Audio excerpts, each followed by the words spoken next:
Soyons honnêtes, aucune femme ne viendra vers vous pour dire « J'ai décidé que tu me plais. Fais quelque chose avant que je change d'avis. » Cela n'arrive presque jamais. Ce n'est tout simplement pas la manière dont fonctionne la communication féminine. Mais voici ce qui se passe réellement. Lorsqu'une femme ressent une attirance, elle commence souvent à communiquer d'une autre façon.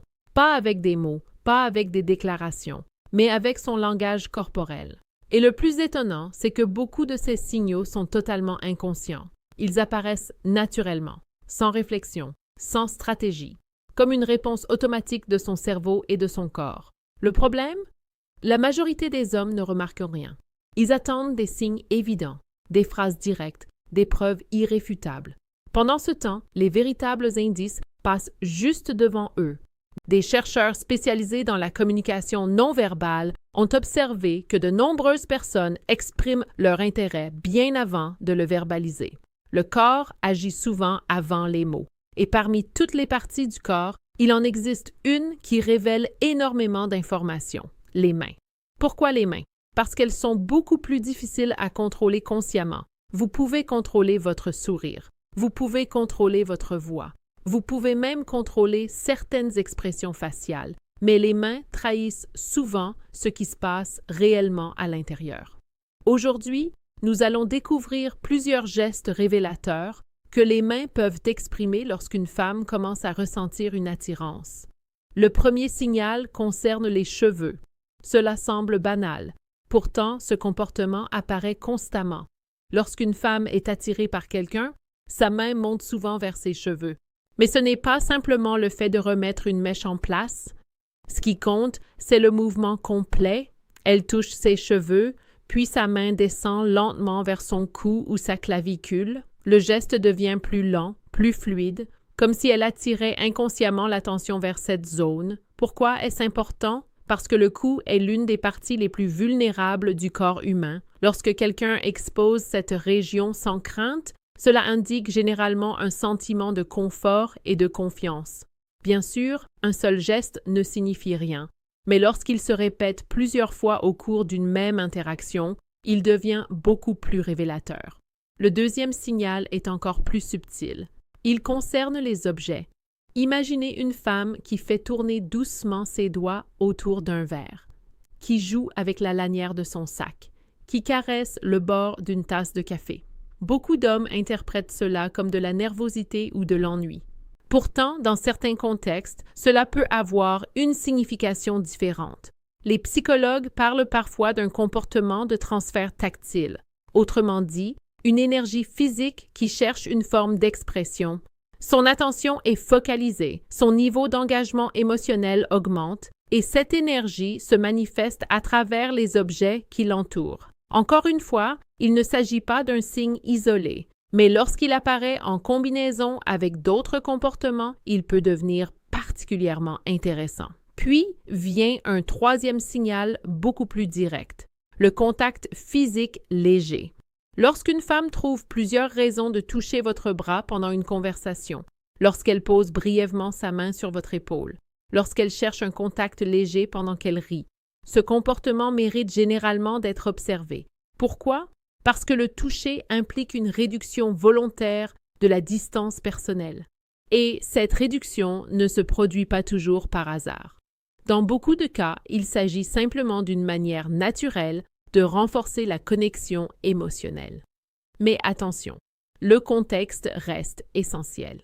Tous les contacts physiques ne signifient pas forcément une attirance. Certaines personnes sont naturellement tactiles. Ce qui compte, c'est la répétition, la fréquence, la cohérence du comportement. Dans la prochaine partie, nous allons découvrir les autres signaux les plus puissants, les paumes ouvertes, le contact des doigts, l'exposition des poignets et un comportement final que beaucoup considèrent comme l'un des indicateurs les plus poursuivants avec les signaux les plus révélateurs. Et honnêtement, c'est à partir de maintenant que les choses deviennent vraiment intéressantes, parce que ces comportements sont souvent visibles juste sous les yeux des hommes. Pourtant, ils passent inaperçus la plupart du temps. Le quatrième signal concerne les paumes des mains. Oui, les paumes. Cela peut sembler insignifiant, mais en langage corporel, elles transmettent énormément d'informations. Lorsqu'une personne est méfiante, fermée ou inconfortable, ses mains ont tendance à se cacher. Les bras se croisent, les poings se ferment, les mains disparaissent sous la table ou dans les poches. À l'inverse, lorsqu'une femme se sent détendue et réceptive, ses paumes deviennent beaucoup plus visibles. Elle gesticule naturellement. Ses mains restent ouvertes. Elle vous tend un objet avec la paume tournée vers le haut. Ce sont souvent des signes d'ouverture émotionnelle. Encore une fois, ce n'est pas quelque chose qu'elle décide consciemment. Son corps communique simplement qu'elle se sent à l'aise dans votre présence. Le 5e signal est encore plus fort. Le contact des doigts. Imaginez qu'une femme trouve une raison de toucher brièvement votre main. Peut-être en comparant la taille de vos mains. Peut-être en vous montrant quelque chose. Peut-être simplement en vous passant un objet. Ce qui compte ici n'est pas le geste lui-même, c'est la manière dont il se produit. Parfois, le contact dure légèrement plus longtemps que nécessaire. Une seconde supplémentaire, un instant presque imperceptible. Mais ce petit instant peut être extrêmement révélateur. Pourquoi? Parce que les mains sont parmi les zones les plus sensibles du corps humain. Elles contiennent des milliers de terminaisons nerveuses. Le cerveau accorde donc une importance particulière à ce type de contact. Lorsqu'une femme maintient légèrement ce contact au lieu de le rompre immédiatement, cela peut indiquer un niveau de confort émotionnel beaucoup plus élevé. Puis, nous arrivons au 6e signal, les poignets. Cela peut sembler étrange, mais les spécialistes du comportement humain observent ce phénomène depuis longtemps. L'intérieur du poignet est une zone particulièrement vulnérable. Lorsqu'une femme expose régulièrement ses poignets pendant une conversation, elle adopte souvent une posture beaucoup plus ouverte et détendue. Elle pose ses bras sur la table, elle tourne ses poignets vers vous, elle joue avec un bracelet, elle soutient son menton avec sa main. Tous ces petits détails racontent souvent une histoire de confiance, une histoire de confort, une histoire d'ouverture. Mais maintenant, nous arrivons à quelque chose d'encore plus puissant.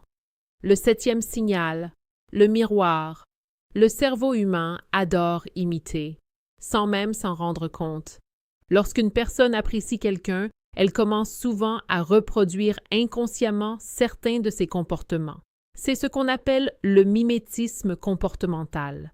Vous bougez votre main. Quelques instants plus tard, elle fait un geste similaire. Vous changez de posture. Elle adapte légèrement la sienne. Vous touchez brièvement son bras pendant une conversation. Et plus tard, elle fait exactement la même chose. Ces comportements sont souvent associés à la création d'un lien émotionnel. Le cerveau cherche naturellement à créer une synchronisation avec les personnes qui l'apprécient. Et lorsque cette synchronisation apparaît, elle constitue souvent un indice très intéressant. Mais il reste encore le signal le plus puissant de tous, celui que presque personne ne remarque, celui qui sépare souvent une simple sympathie d'un intérêt beaucoup plus fort. Et c'est exactement ce que nous allons découvrir dans la prochaine partie.